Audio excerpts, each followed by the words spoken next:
I've got a glass of wine today, so I'm feeling very drinking by myself.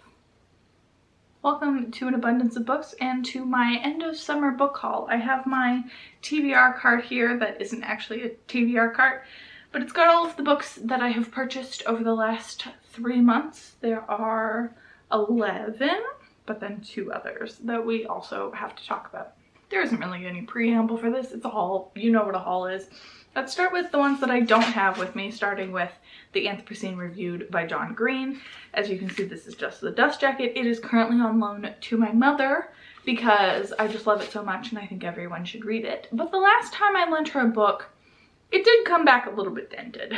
So I figured just to be safe, I'll keep the dust jacket for this one. This is a collection of essays about the world that we live in and rating it on a 5-star scale. It's funny, it's insightful, made me cry. I truly feel that anyone who picks up this book will get something out of it. Like, everyone should read it. The other book that is not here with me currently is People We Meet on Vacation by Emily Henry. I read this book on my Kindle and then immediately went out and purchased a physical copy and then immediately started loaning it out to people. So I am proud to be evangelizing this beautiful rom-com of a book. The rest of the books on here are in no particular order, so we can go through them basically however, but I do want to start with Project Hail Mary by Andy Weir. Oh, I might have to put down the wine.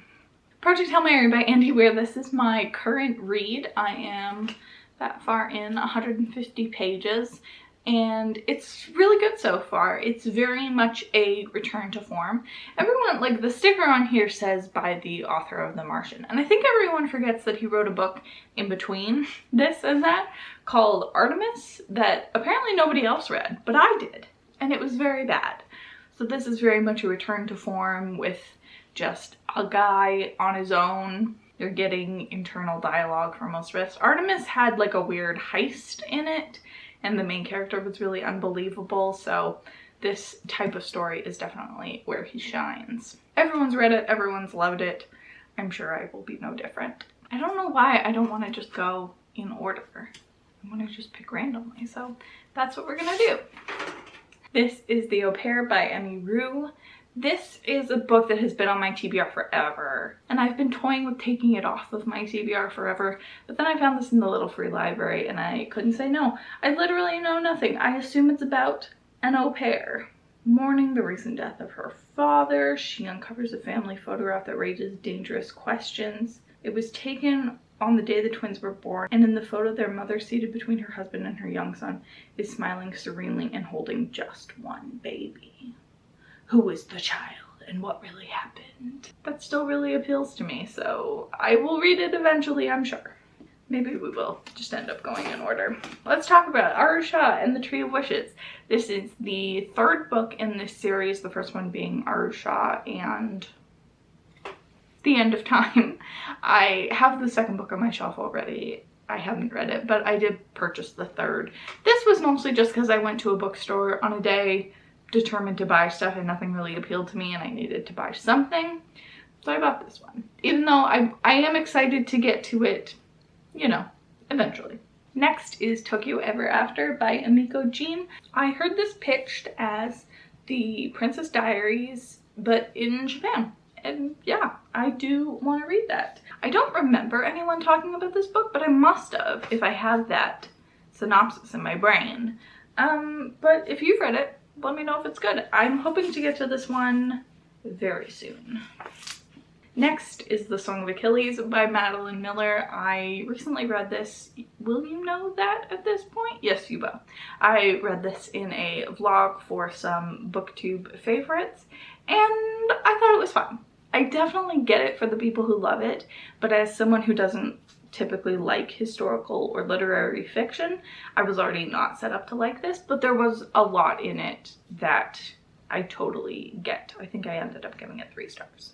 But it's pretty, so I'm not mad. Next is another pretty but I'm not mad situation, Darling by Ancrum. I read this for a video too, but I didn't like it. I gave it 2 stars. It's a Peter Pan retelling, but not good. I do have another Ancrum already on my shelves, and I have higher hopes for that one than I did for this one. Next is Cultish by Amanda Montell.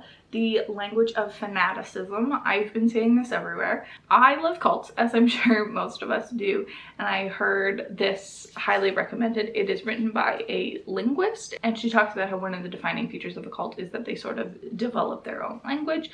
And apparently she goes through how that sort of language seeps itself into other areas of life or of capitalism. Specifically, I think she talks about multi-level marketing and CrossFit, which I'm very interested in. Normally, I don't read nonfiction physically, but first of all, the wait for the audiobook is like 1,000 years long, and I think if there's going to be any nonfiction that you read physically, one about language is probably the one to do it with.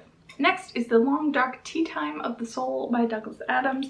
I hope you're getting a sense of just how wild this cover is, because it's wild. This is the second in the Dirk Gently series. I have read the first one and also watched the Netflix TV show. If you have not watched the Netflix TV show, please do so. It's sort of shocking how good it is and how everything fits together in the end. But I know that the show follows its own storylines. I don't think it really takes anything from the book other than the characters.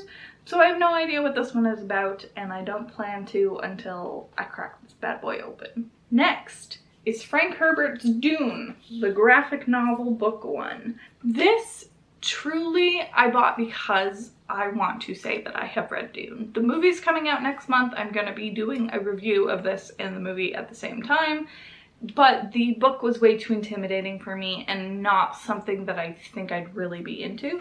But this, a graphic novel, I can blaze through this. This will be fine. And I know that I've said in the past that I don't like graphic novels, which I still think is true, but it's good to test that theory every once in a while. I also don't know how much this will cover, like the graphic novel book 1. I don't know if that means if book 1 of Dune is split across multiple graphic novels, or if this covers the entirety of the first book.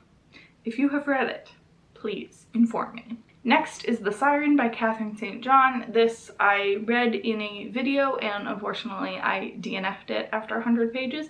But look at the flop on this thing. It's a joy to read, truly. If only the words inside matched its beautiful construction. This is a story about a film crew and some rich people drama, and it didn't work for me. The writing really just didn't appeal to me or like stick with me. The words just flowed over me, and it's too bad. So this one I will keep probably until I run out of room, and then it'll likely get unhauled.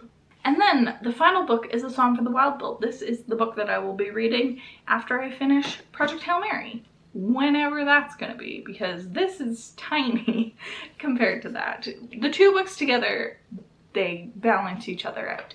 This is a new short story novella by Becky Chambers. I believe it's going to be part of a series called The Monk and the Robot. Yeah, because the second one was just announced. I love Becky Chambers. Her intersection of science, technology, and philosophy, religion is what I love most about her. And so just this title, A Song for the Wild Bull, this cover, like, that is exactly what I'm going to be getting out of this. And I'm extremely excited to read it, and I will let you know my thoughts on it by the end of the month.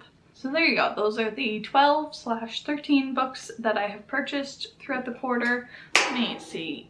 Yeah, not heavy at all. If there are any of these that you're really excited for, really want my thoughts on, give me a shout and I will try to prioritize what you want to watch. Thank you for joining me. I'll see you in 3 months for another one of these. I think it's going to be bad because right now I have 6 books on their way to me. They just didn't make the cut in time for the end of summer. The next one might be bad. If you want to see how bad it gets, subscribe. Anyway, that's it for me. I'll see you in my next one. Bye!